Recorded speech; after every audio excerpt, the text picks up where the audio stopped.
First, that off. Ease up. Jingling. Good afternoon. Good afternoon, Mr. Hart. It's like an especially nice day out today, isn't it? Yeah. No humidity, sun is shining, clear skies, busy water. So, for a whole bunch of reasons, I've been thinking a lot about the idea of a person's legacy. Would anyone feel comfortable trying to define what that is, what a legacy is? Mr. Hayden.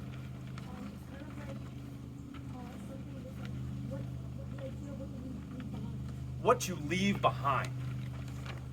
Perfectly put. And I was having this conversation recently with an alumnus, someone who went to Mowglis, and they were talking about my grandfather, and they were talking about how they looked up to him so much and they admired him, and I'm so fortunate. I've gotten to have so many conversations with folks who remember him so fondly.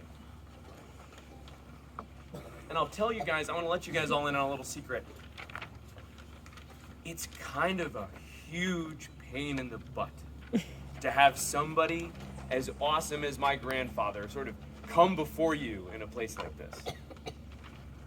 I miss him so much, and he was an incredible person. But goodness, they're big shoes to fill. And I'm reminded of it so often. And as I think about my own time here, I've had to start doing the math. And some of these conversations have me now thinking about how I measure up. I've been at Mowglis, this will make, I think, if I have my math right, 17 summers. 17. It's a lot. But there are many who've done many more than me. And there's many who've done infinitely fewer. But one thing that we all have in common, whether you do 1 4-week session or 20 years, is you leave a mark here. Whether you realize it or not. Even if you just come for 4 weeks and you never come back to Mowglis again, you leave a mark. And ultimately, as much time as we can spend comparing ourselves to other people and sort of wondering where we fall in the pecking order, the quality of the mark that we leave, it depends on us. It depends on you. And today, what I want to talk about are, as I've been considering these things, I think I've sort of whittled it down to 3 things that in all places of my life, but especially Mowglis, I want to make sure, or I should say, are the 3 things that seem, in my view, to add up to the way that you may be remembered. The first is how we respond when people need us. And that could be anything. It could be a bit of encouragement when you're struggling in an industry. It could be you don't remember what that bugle call was and where you're supposed to go to next. It could be that the water is cold or you're jumping from somewhere that seems a little too high. It could be that you're just having a cruddy day and you really just need somebody to give you 2 minutes to vent.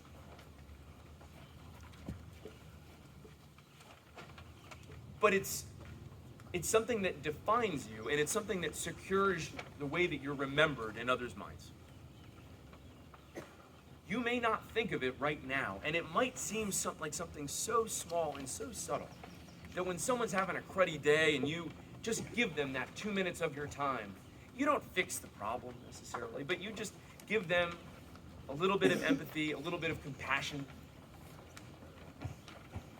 And people remember that. They'll remember that cruddy day, but the thing that they will remember more than that cruddy day is that person who took the time to listen. Or they'll remember that day where everyone's on edge, and Lord knows, boys, we've had some challenging days recently, and that person who takes that extra minute to just be a little kinder than they needed to be in that moment. We remember those things.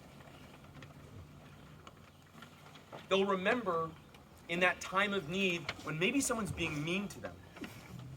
Someone's having a cruddy day and they're lashing out at other people, and someone else stands up for them. Raise your hand if you've ever had someone stand up for you. And by the fact that you're raising your hand, that tells me that you remember. And I bet you remember that situation very clearly. You remember exactly how it happened. And you remember that person who stood up for you for being kind, for rising to the occasion in a moment of your need. And staff, I know when we have these chapel talks, it can feel like they're for the boys. But they're for you too.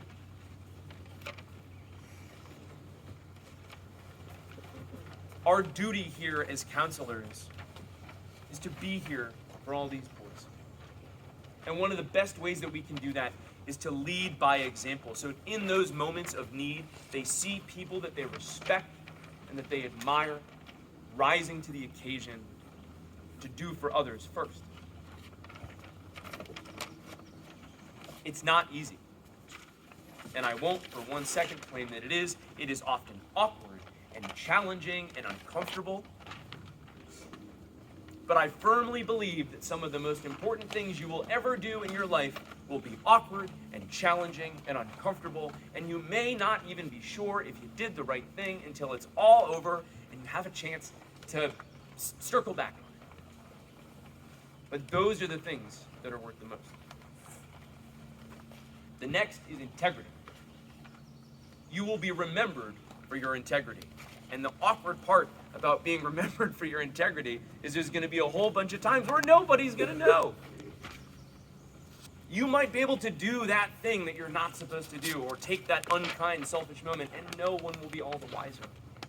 But in those moments where people get that glimpse, they will remember you for your integrity. Gentlemen, myself included, and every single one of you, from Mr. Robbins all the way down to the littlest cub, we will all make mistakes. And integrity, gentlemen, integrity is what we do with those mistakes. Do we take ownership of our mistakes? Or do we pass them off on other people, blame the bad day? Oh, I'm sorry, I was in a foul mood. Or do we take ownership and hit pause and take an opportunity to learn from those mistakes? That's a great example of integrity. Because you don't have to. No one's going to stand there and make you do that. And if you do, and they make you do it, and it's hollow, it doesn't ring as truth. But integrity is an opportunity, as Mr. Robbins has said so many times, to do the right thing when no one is watching. And if you make a pattern of being that kind of person, of being the type of person that will do the right thing even when it is unpopular, even when it doesn't win you a popularity contest, you will be remembered for that. And in that moment, some people might think that you're really annoying and super uncool because you're raining on their parade. But they will remember. And lastly, you will be remembered by how you acknowledge others and how you express gratitude. For even those of you that are just getting to know me, you know that I am not the type to give out compliments all the time. I hold them close. I hold them close because I believe one of my own personal philosophies is that if we just tell everybody that they're awesome all the time, then when you tell them that they're awesome and you really mean it, there's a little space there. It can ring a little hollow. So I like to keep them right close to my chest. So that every time I give one out, every time I tell somebody how great of a job I think they did, I really hope that they know that I mean it. And that's the only time that I'll say them. But some of you know, and some of you have seen me do it before, that I will give out compliments and I will make a big show of it and I will do it in public. Because a lot of the things that I just described, people stepping up for others when they need things, exhibiting integrity, aren't things that people are always going to see. And Lord knows, boys, you all deserve, when you're doing those right things, to on occasion to be held up and celebrated for doing those good things. That's not why we do it. but that's how we show others that it matters. So a handful of times, not very many this summer, I will get up in front of the entire camp in the dining hall and I will call out somebody for something that might seem like a really small but awesome thing that they did. Because integrity for small things is just as important as it is for big things. Raise your hand if you've ever gotten a really good compliment. Right. We remember those things. We remember when people that we respect tell us that the things they do matter. And I was thinking, as I was watching Ari and Rafi standing up here, I was thinking about their dad, who was Mr. Abunger, who was one of my counselors. And he's someone who I remember very fondly. And if I had to put it into one of these three categories, it's because he was always so kind. This won't surprise any of you, but I had a lot of questions when I was little. And I asked that poor man so many questions. Endlessly. Why this? Why that? Why this? Why that? Why are we doing this? And he always took the time to have a kind answer for me. So from now until forever, no matter what, I have this defining image in my head of this person who was simply kind to me at a time where it really mattered.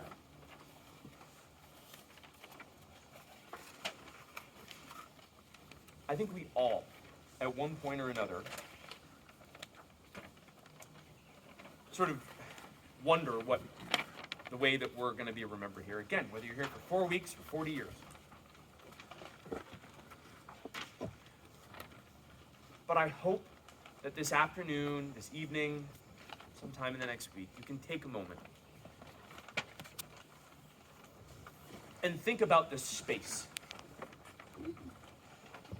The space between how you want to be remembered and how you are today.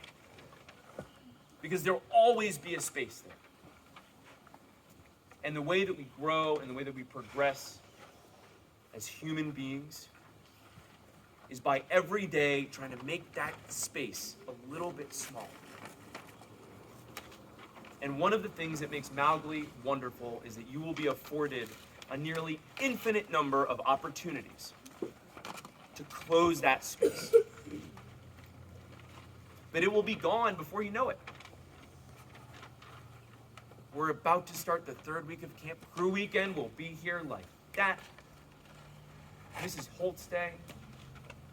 Cubs, you're going to be graduating before we even realize it. I'm watching yearlings drive cars into camp that I remember showing up as Cubs, sitting from the front row to the back row of the chapel.